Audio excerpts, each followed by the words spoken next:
안녕하세요, 구독자 여러분. 구독과 좋아요는 채널 운영에 큰 힘이 됩니다. 안녕하세요. 저는 포항에 있는 철강 회사에서 근무하고 있는 33살 남성입니다.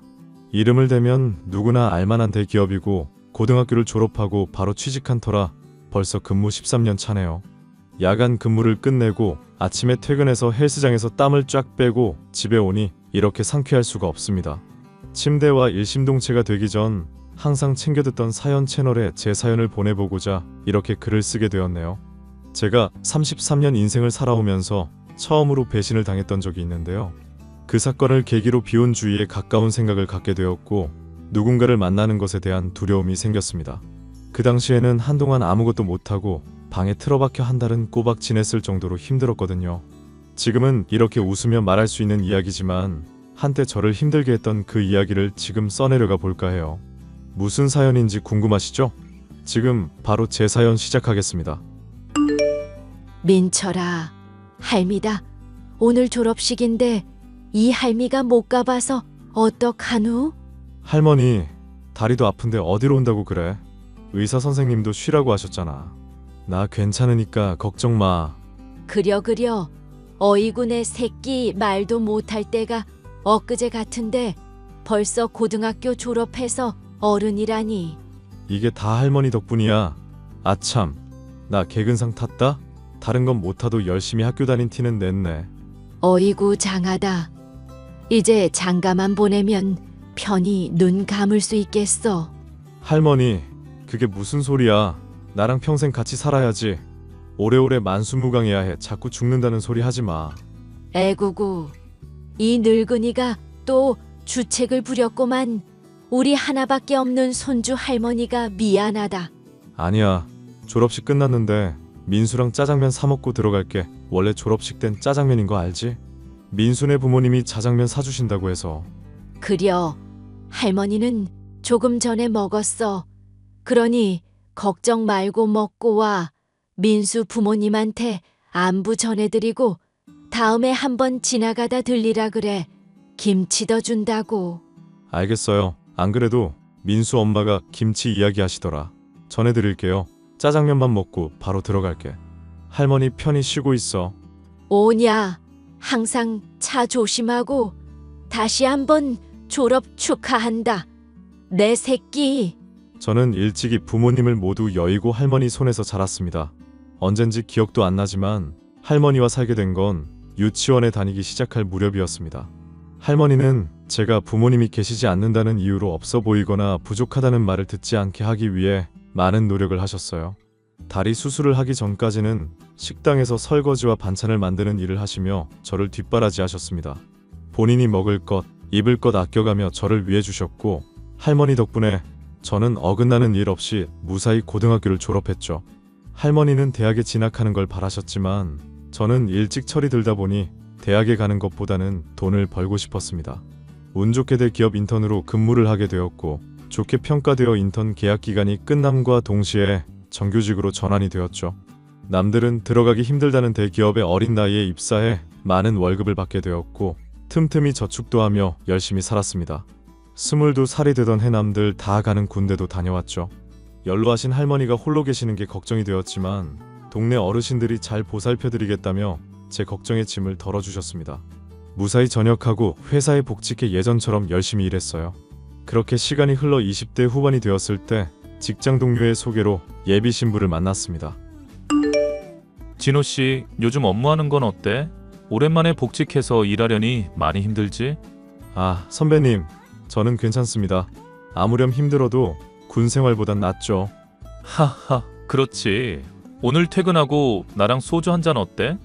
아, 할머니가 혼자 계시는데 오늘 저녁 같이 먹기로 했거든요. 에이, 진호씨는 꼭 그러더라. 하루 정도는 나한테 시간 좀 내줘. 죄송합니다. 할머니가 지난주에 퇴원하시고 컨디션 좀 나아지셔서 외식 좀 하려고요. 아, 그렇구나. 그럼 내가 이해해줘야지. 우리 팀에서 진호씨가 가장 유능한 인재인 건 알고 있지? 과찬이십니다. 좋게 봐주셔서 감사하죠. 진호씨처럼 일찍이 입사해서 그 정도 일할 수 있는 사람 없을 거야. 대표님 표창까지 받았으면 말 다 한 거지. 우리 회사가 복지가 좀 좋아? 그나저나 진호 씨가 올해 몇이지? 저 올해 28입니다. 왜 그러세요? 오, 딱이네. 마침 내 고향 후배가 하나 있는데 걔가 어렸을 때부터 공주로 불리던 애거든. 얼마 전에 한국 귀국했다길래 만났거든. 진호 씨랑 잘 어울릴 것 같아서. 네? 그게 무슨 말씀이세요? 저랑 잘 어울릴 것 같다뇨? 에이, 진호 씨, 이제 나이도 있고 연애는 해야지. 언제까지 일만 하고 살 거야? 진호 씨 정도면 여자들이 줄을 선다고. 젊어서 모아둔 돈도 제법 있지. 얼마나 좋아? 아, 저는 아직 연애할 생각이 없어요. 할머니도 모셔야 하고 여러모로 상황이 그렇지 않네요. 그게 무슨 상관이야? 그리고 걔는 현모양처 스타일이라 진호 씨도 아주 마음에 들어 할걸? 그러니 이참에 소개팅 한번 해볼래? 제가요? 어우, 저는 괜찮은데. 에이, 그러지 말고 만나봐라. 내가 이렇게 말하는 성의를 봐서라도 커피 한 잔 마시고 오라고. 이미 말도 해놨단 말이야. 제 의사도 안 물어보시고 그러시면 어떡합니까? 참, 선배님도. 그럼 저 커피 한 잔만 마시고 오겠습니다. 더 이상 진전이 없어도 뭐라고 하시기 없기입니다. 에이, 나 그렇게 속 좁은 사람 아니야. 그럼 약속 잡고 연락 줄게. 고마워. 직장 동료는 하루가 멀다 하고 자신의 고향 후배라며 어찌나 자랑을 해대던지요. 저도 사람인지라 하도 좋은 말로 감싸서 어떤 사람인지 내심 궁금했습니다. 며칠의 시간이 흘러 시내의 한 카페에서 소개팅을 하게 되었는데 거짓말 안 보태고 무슨 연예인 보는 줄 알았습니다. 사람한테 후광이 비치기도 한다는 말, 저는 거짓말인 줄 알았거든요. 예비 신부는 탄탄한 몸매에 당장이라도 쏟아질 것 같은 큰 눈망울이 매력적인 사람이었습니다. 현재 어린이집 교사로 근무를 하고 있다고 했습니다. 순식간에 분위기에 매료된 저는 어쩔 줄을 몰라 하고 있었고 제게 먼저 말을 건네오는 여성분 덕분에 조금씩 분위기가 풀렸죠. 그렇게 6개월 정도 만나며 친구처럼 편히 지내다가 누가 먼저랄 것 없이 마음을 표현하면서 연인 사이가 되었어요. 여자친구는 그 누구보다 마음이 따뜻하고 다정한 사람이었습니다. 이런 사람이라면 평생 함께해도 후회하지 않을 것 같았죠. 저희는 1년 정도 연애하다 30살을 바라보던 시점에 결혼에 대해 진지하게 생각하기로 했습니다. 자기야, 우리 언제 인사드리면 좋을까? 아직 할머니한테 결혼 이야기는 안 해서. 뭐? 그럼 나랑 왜 만나?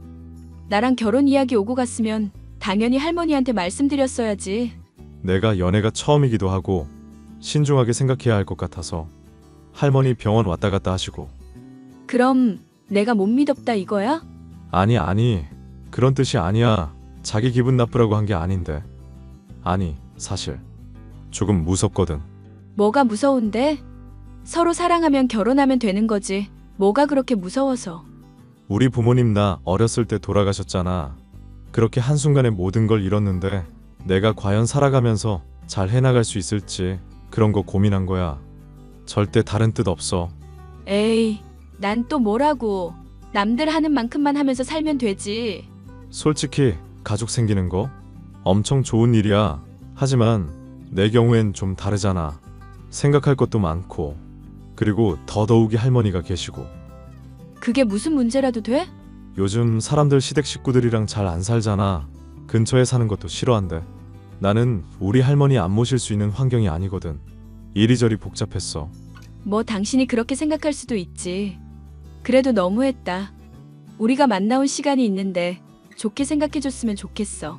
알겠어. 괜한 걱정 끼쳐서 미안해. 아니야. 할머니한테 연락드리고 알려줘. 알겠어. 연락할게.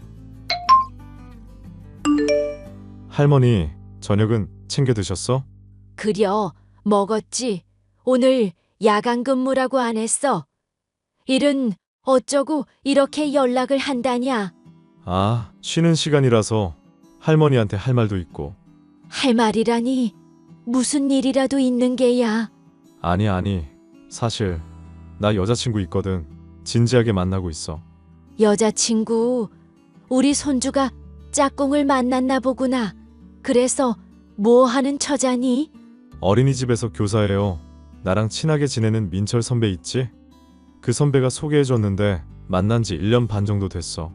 나이도 나이인지라 결혼 생각했는데 할머니는 어떤가 하고.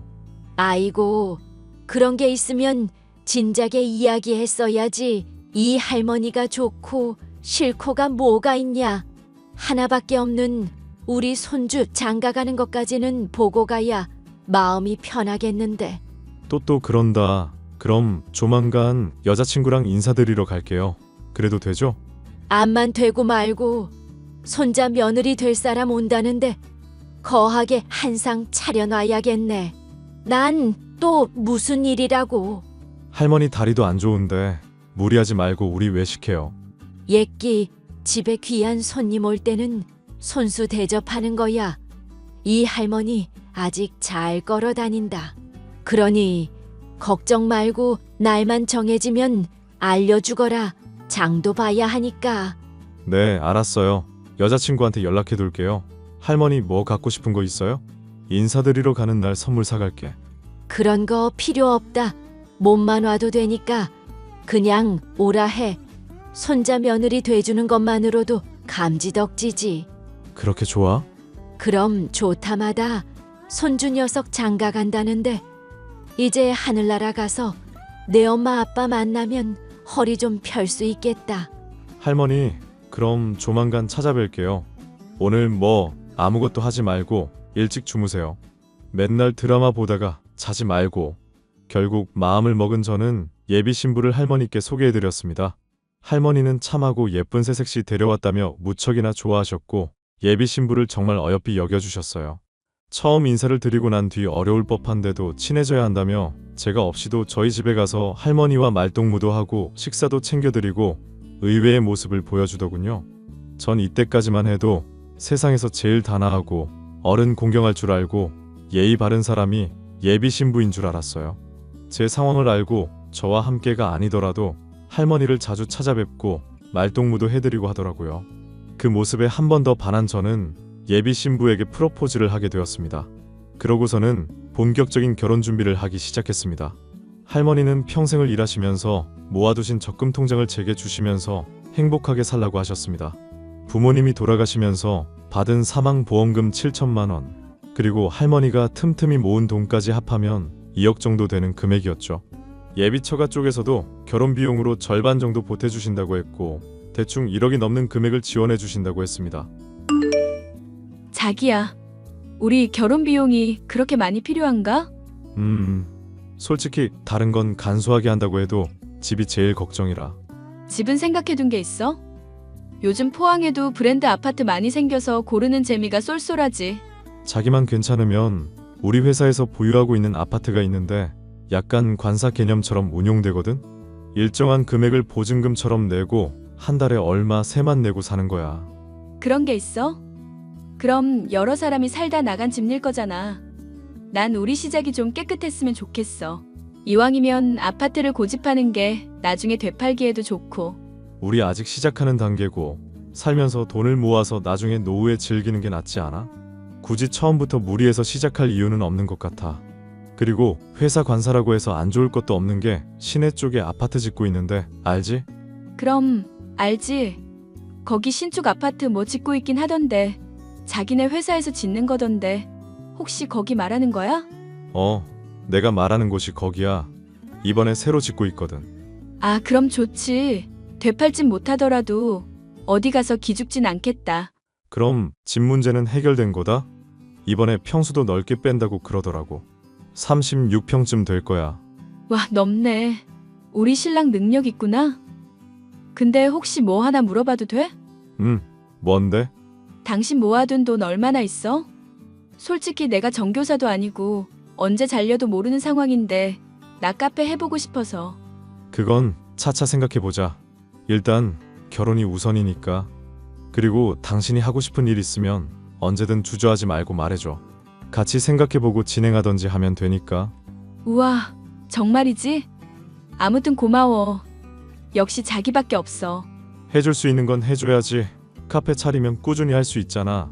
자기가 하고 싶은 게 있으면 내가 적극적으로 도와줄게. 그렇게 관사가 다 지어지고 가전이며 가구도 보러 다니고 하나씩 채워나가는 재미를 느끼고 있었습니다. 그런데 어느 순간부터였나 예비 신부가 저를 피하는 느낌이 들더라고요.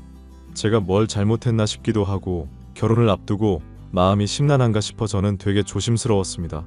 직장 동료들도 그렇고 주변에서 원래 결혼 앞둔 시점에 보통 그런다길래 정말 그런 줄 알았어요. 결혼 준비를 하면서 설레기도 했지만 왠지 저 혼자 들떠 있는 것 같아서 속상하기도 했답니다. 예식장도 예약하고 여행사 통해서 신혼여행도 준비하고 있었는데 저에게 연락이 온 겁니다.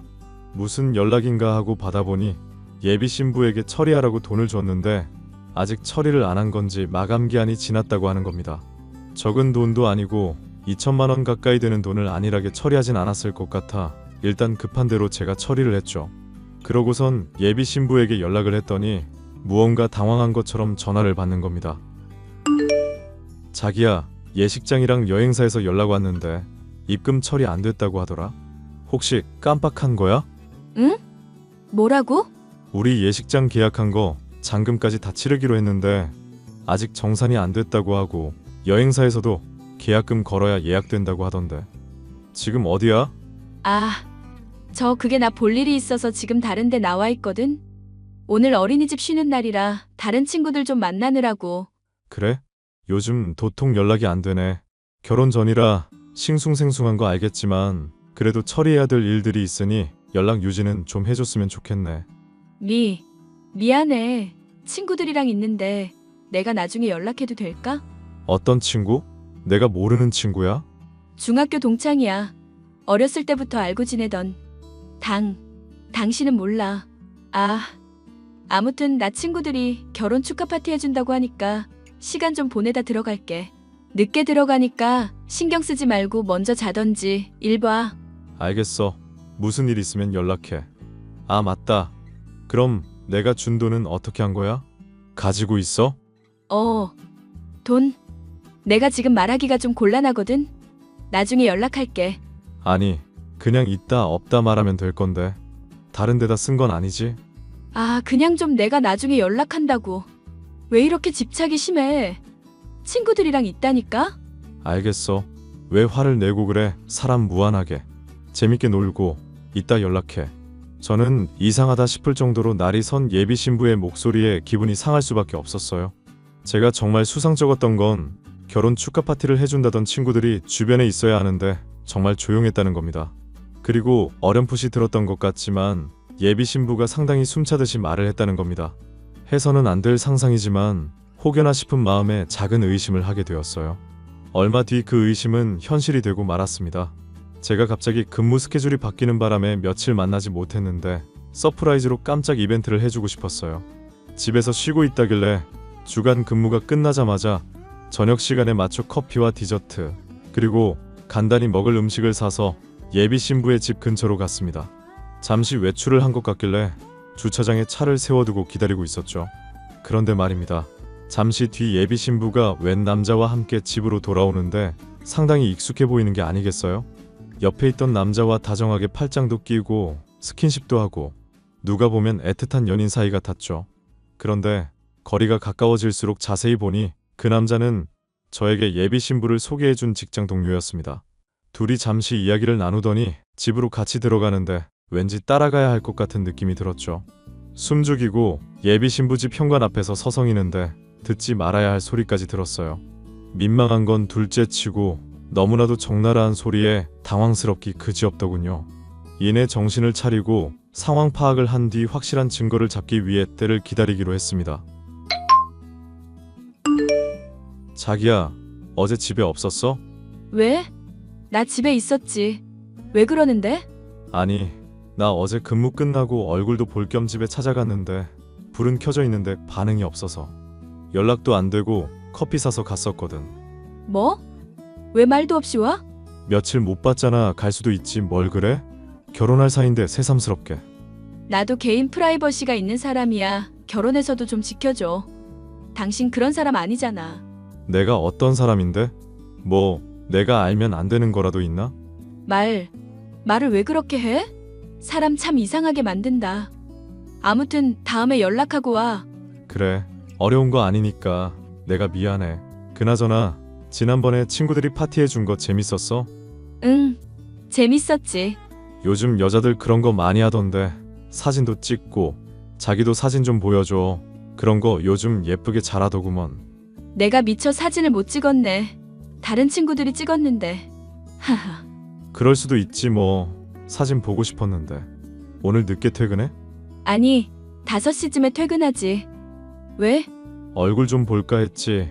할머니도 당신 궁금해하시고 손자 며느리 하면서 얼마나 챙기시는데. 아하. 내가 따로 찾아뵐게. 내가 요즘 친구들 만나느라 정신이 조금 없네. 결혼 전이라 싱숭생숭하기도 하고. 알았어. 볼일 다 보고 연락해. 너무 늦게 돌아다니지 말고. 또 무슨 일이 있겠구나 싶어서 예비 신부와 전화를 끊고 생각도 할 겸 잠시 옥상 정원에 올라갔습니다. 웬걸요? 직장 동료가 누군가와 통화를 하는데 하도 크게 통화를 해서 누군지 한 번에 알겠더라고요.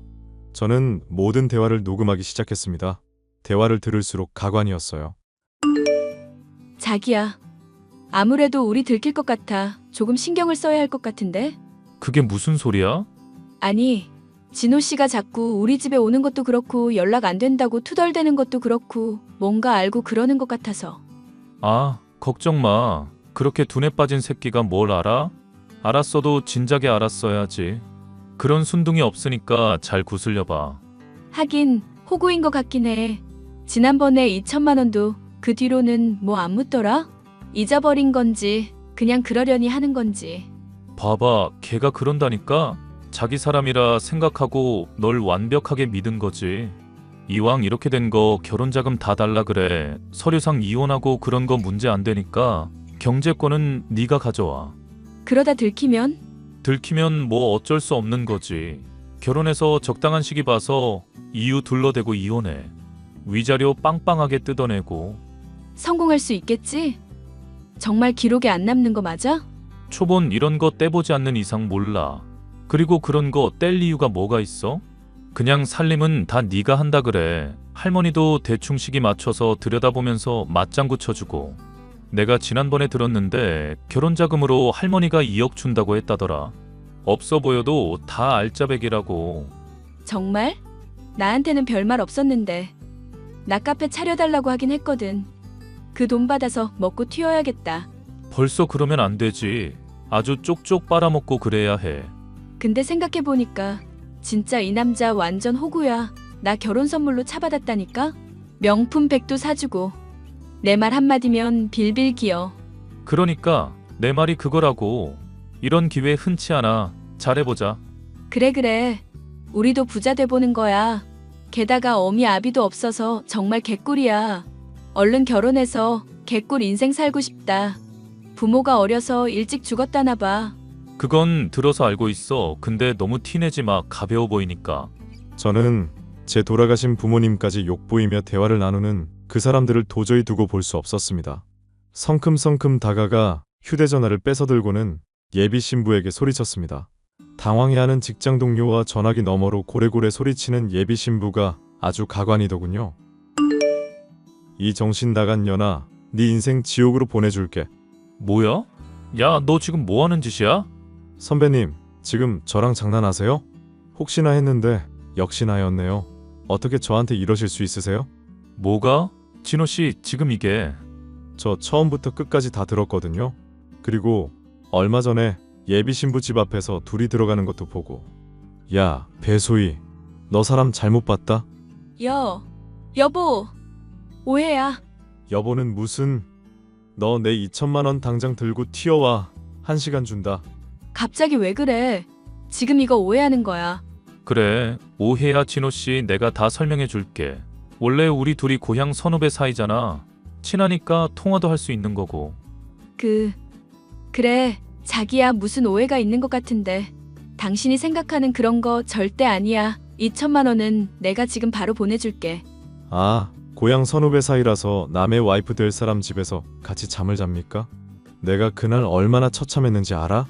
둘이 뒤엉켜서 나뒹군 거 누가 모를 줄 아냐고. 소리가 버젓이 온 건물에 퍼지는데 지나가는 사람들도 다 비웃더라. 내가 동네 창피해서 진짜. 다른 거 다 필요 없고 우리 파혼이야. 그리고 돈 당장 보내라. 자기야, 오해라고. 내 말 좀 믿어줘. 진호 씨, 내가 미안해. 오해하게 해서 정말 미안해. 내가 다 설명할 테니까 대화 좀 하자. 다 필요 없고 지금 당장 돈 보내라. 그리고 파혼하는 건 당연한 거고 계약 걸었던 거 다 취소해버릴 테니까 그렇게 알아. 30분 내로 돈 안 보내면 소송 건다. 1시간이라며. 왜 갑자기 30분이야? 아씨, 진짜. 왜? 돈 없나 봐? 그럼 어쩔 수 없네? 증거 가지고 소송 건다. 수고해라. 저는 그렇게 예비 신부에게 파혼을 선언하고는 곧바로 변호사를 선임해 손해배상 청구 소송을 걸었어요. 혼인신고를 한 것도 아니고 뭔가 대단한 사이는 아니지만 사기죄로도 고소가 가능하다더군요. 하지만 제가 가진 증거가 사기죄가 성립된다기보다는 혼인을 준비하는 과정에서 상대방이 실수를 저질렀기에 손해배상을 청구하는 정도로 마무리 지으면 좋을 것 같다는 조언을 얻었습니다. 저는 그렇게 예비 신부를 상대로 결혼 준비하면서 사용한 돈의 절반 정도를 보상금으로 받고 마무리 지었습니다. 하지만 그냥 조용히 지나가기엔 제가 너무 불쌍하더라고요. 하나밖에 없는 손주 며느리라며 좋아하셨던 할머니 모습을 생각하니 더더욱 우라가 치밀어 올랐습니다. 저는 사내 게시판과 어린이집 홈페이지에 두 사람이 부적절한 관계를 저지른 증거와 함께 고발글을 올렸어요. 아니나 다를까 순식간에 이야기가 퍼졌고 직장 동료는 돌연사표를 내버리더군요. 예비 신부도 근무하던 어린이집에서 권고사직 당했고 아이 엄마들을 통해 온 동네에 소문이 퍼져버렸습니다. 들리는 말에 의하면 급하게 집을 정리하고 어딘가로 이사를 갔다고 하더라고요. 그리고 예비 신부가 저에게 보상금과 2천만 원을 돌려주면서 급하게 사채를 썼는데 빚에 허덕이게 되었다는 소리를 들었습니다. 사채를 함부로 쓰는 게 아닌데 날이 갈수록 불어나는 이자를 어떻게 감당하려고 그랬는지 뭐 다 자업자득인 거겠죠? 아무튼 저는 모든 일을 정리하고 아무 일 없었다는 듯이 회사를 열심히 다니고 있습니다. 할머니가 잠시 알아누우셨지만 천벌받을 년이라며 나중에 더 좋은 인연 만나라고 덕담까지 해주셨어요. 저는 당분간 연애나 결혼은 하지 않을 생각입니다. 이번에 받은 상처도 있고 이번 일로 사람에 대한 두려움이 생겼거든요. 언젠가 제 마음에 여유가 생긴다면 좋은 사람이 나타난다면 생각이 바뀔 수 있겠죠. 제 사연은 여기까지고 지금까지 제 기막힌 파혼 사연 들어주셔서 감사합니다. 저와 비슷한 상황이신 분들 이혼보다는 파혼이 100번 나으니까 신중한 선택하시길 바랄게요. 그럼 이만 줄이겠습니다. 감사합니다.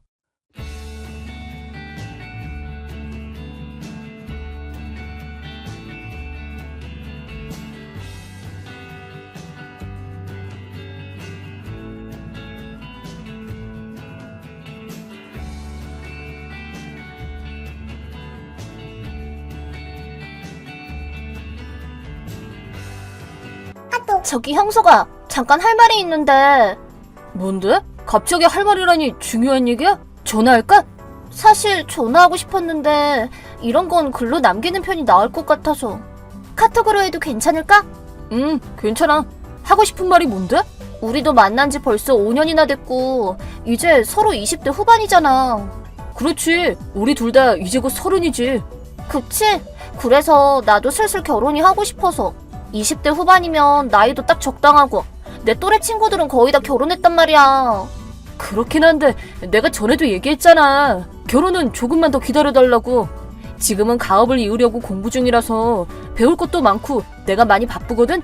영주한테 팩 끼치지 않도록 일이 안정된 후에 결혼하고 싶어. 그래, 나도 알아. 자기가 몇 번이나 말했잖아. 근데 나는 아니야. 난 한창 예쁜 청춘일 때 얼른 결혼해서 행복해지고 싶어. 그러니까 우리 헤어지자. 뭐? 헤어지자고? 이렇게 계속 몇 년 동안 결혼이 늦춰지면 눈 깜짝할 새에 30대가 되어버릴 거야. 그러면 아이 낳기도 힘들어질 거고. 그러니까 헤어지려면 빨리 헤어지고 다른 사람 만나고 싶어. 그래, 영주 네 마음이 어떤지 나도 이해해. 근데 내가 가업을 물려받고 안정될 때까지만 기다려줄 수 없을까? 내가 사장이 되려면 몇 년은 기다려야겠지만 앞으로 1, 2년이면 결혼 준비도 할 수 있을 거야. 회사도 지금 많이 안정됐거든. 내가 꼭 행복하게 해줄게. 솔직히 너네 가업이라는 것도 좀 불안해. 전에 잠깐 들었는데 무슨 회사인지도 모르겠고. 어차피 영세기업이나 작은 공장 아니야? 지금은 안정됐다지만 언제 또 불안정해질지도 모르고. 행복하게 해주겠다고 입으로는 얼마든지 말할 수 있지. 근데 실제로는 어떻게 될지는 모르잖아. 그러니까 네 말은 내 벌이가 시원찮을 것 같아서 불안하다는 소리야? 응, 솔직히 말하면 나는 가정주부가 되고 싶은데 돈 문제로 골머리 앓기 싫어. 거기다 사장이라봤자 가족끼리 하는 작은 공장이라서 어디 가서 명함 내밀기도 힘들잖아. 솔직히 나는 대기업 직원 아내같이 좀 폼나는 삶을 살고 싶거든. 폼나는 삶? 고작 그런 것 때문에 나랑 헤어지는 거야? 지금껏 우리가 함께했던 시간은 대체 뭐였어? 그딴 건 결혼 안 하면 아무 소용도 없어. 애초에 넌 그냥 심심풀이로 만난 거야. 대학 동기들 중에서는 그나마 얼굴이 봐줄만 했으니까 사귀어준 것 뿐이고. 근데 역시 남자는 얼굴보다 돈이나 권력이지. 그렇구나. 그럼 영주 너는 돈과 권력 때문에 나를 버리고 30살이나 많은 남자랑 결혼하는 거구나? 어? 그걸 어떻게... 내가 모를 줄 알았어?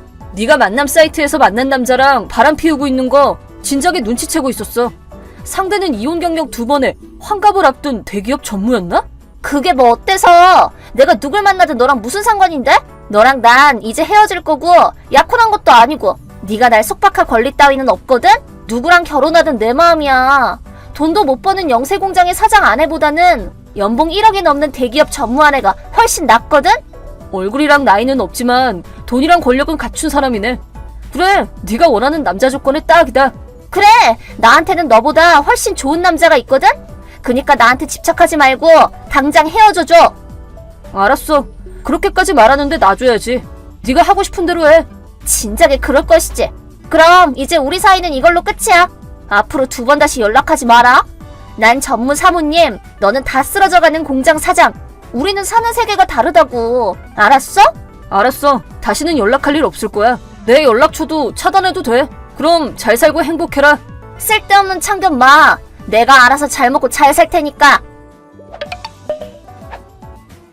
형준아, 오랜만이야. 나도 기사 봤어. 너네 공장이 기사 1면에 실렸다니 대박이다. 솔직히 무슨 내용인지는 잘 모르겠는데 역시 내가 남자 보는 눈 하나는 좋다니까. 뭐야? 갑자기 차단 풀고 연락은 왜 했어? 형준이 네 얘기가 기사에 실린 걸 보고 깜짝 놀라서 이렇게 연락했지. 난 너네 회사가 작은 공장인 줄 알았는데 무슨 투코인가 뭔가 그거 떴다던데? 내가 진짜 깜짝 놀라서 이것저것 알아봤잖아. 너네 회사 역사가 엄청 오래된 큰 회사였구나? 레저시설이나 호텔도 운영하고 있더라고. 뭐야, 형준이 너 사실은 엄청 금수저였구나? 돈이 많은 건 내가 아니라 우리 부모님이지. 대대로 내려온 가업을 지키고 있는 것도 부모님이고. 그래도 언젠가 형준이 네가 가업을 이을 테니까 결국에는 그거 다 네 거잖아. 회사랑 다른 사업에 재산까지 싹 다. 그렇긴 하지만 아직 못 얘기야. 나는 아직 공부 중이거든. 그래도 진짜 멋있다. 회사 후계자라니. 역시 내 남자친구라니까. 뭐? 누가 네 남자친구야? 우리는 이미 몇 년 전에 헤어졌잖아. 돈 많은 30살 연상 남편은 어쩌고? 그 인간하고는 진작에 헤어졌지. 돈이 아무리 많아도 역시 늑다리는 싫다니까? 살도 뒤룩뒤룩 쪄서 냄새나고 징그러워. 그니까 우리 다시 재결합하자. 뭐? 재결합? 내가 미쳤어? 전에 헤어지자고 말했을 때 네가 나 엄청 잡았잖아. 나한테 미련이 많이 남아서 그런 거지? 이제 우리 사이를 방해할 것도 없으니까 다시 만나줄게. 거절할게. 이미 늦었어. 너도 참 쑥스러워하지 마. 지금쯤이면 회사 일도 안정됐을 테니까 이번에는 내가 꼭 결혼해줄게. 말 나온 김에 다음 주말에 인사드리러 가자. 형준이네 집에 가는 거 기대된다. 엄청 큰 대저택이겠지? 내가 내조 잘해줄게요, 형준 사장님. 나 애가 둘이야. 뭐? 이미 결혼해서 아내랑 아이들도 있거든. 너랑 결혼 못한다고. 아니, 무슨 말이야? 네가 결혼을 했다고? 왜? 나는 뭐 결혼도 못해? 평생 혼자서 살라는 법도 없잖아. 나랑 사귈 때는 아무리 졸라도 결혼 안 해줬으면서 나랑 헤어지고 몇 년 만에 결혼을 한 데다가 애까지 있다니 그게 말이 돼? 그럼 애초부터 나랑 결혼하지 그랬어. 그니까 내가 그때 말했잖아. 앞으로 1, 2년만 있으면 결혼할 수 있으니까 기다려달라고. 그걸 못 참고 바람 피운 건 너잖아. 돈이랑 뭐? 폼나는 삶? 그것 때문에. 아니 그래도 그때는 니네 회사가 어떤 곳인지 몰랐어서. 영주야, 너 진짜 쿨하다. 돈 노리고 결혼하려는 걸 숨기지도 않네? 어쨌든 지금 아내랑 당장 이혼하고 나랑 재혼해. 애는 나랑 또 낳으면 되니까 아내한테 몽땅 보내고. 싫어. 내가 왜? 내 아내는 너랑 정반대로 무척 겸손하고 성실한 사람이거든? 너랑 헤어지고 나서 부모님 소개로 만나게 됐는데 회사 일도 충분히 이해해주고 늘 한결같이 나를 응원해준 사람이야. 이렇게 멋진 사람이랑 가족이 돼서 얼마나 행복한지 몰라. 물론 바람 같은 것도 절대로 안 피우는 사람이고. 뭐? 난 형준이 너만 보고 그 인간이랑 헤어졌다고. 바람 피운 건 다 청산했어. 형준이 너를 사랑하니까. 이렇게까지 노력한 전 여친을 버리는 건 너무하잖아. 무슨 소리야. 네가 남자랑 헤어지든 뭐라든 나랑 상관없어. 우리는 이미 생판 남이니까. 그래도 거기다 헤어지고 왔다는 건 거짓말이잖아. 사실 버려진 건 너 아니야? 뭐? 그런 거 아니거든? 네 남편 예전부터 여자 관계가 지저분했다지? 자기 부하 직원에다가 딸 친구까지 돈 보고 접근하는 여자들한테 무분별하게 손대는 나쁜 버릇 때문에 이혼도 2번이나 한 것 같은데 너도 가지고 놀다가 버려진 거 아니야? 한창 예쁜 청춘을 그딴 아저씨한테 바치다니 너도 참 불쌍하다. 아니거든? 내가 버린 거야. 속아 넘어간 것도 아니라고. 나 바보 취급하지 마. 그래. 어쨌든 나는 행복한 가정이 있으니까 너랑 재혼할 마음은 없어. 다른 사람 알아봐. 이번에는 내가 차단할 테니까 더는 연락하지 마라. 뭐? 잠깐만. 연락 좀 한다고 뭐 덧나? 결혼이 안 되면 난 애인이라도 괜찮아. 애인은 무슨, 친구도 싫거든? 네가 나한테 했던 말 그대로 돌려줄게. 너랑 나는 사는 세계가 다르잖아. 그치? 그럼 안녕. 야! 잠깐만!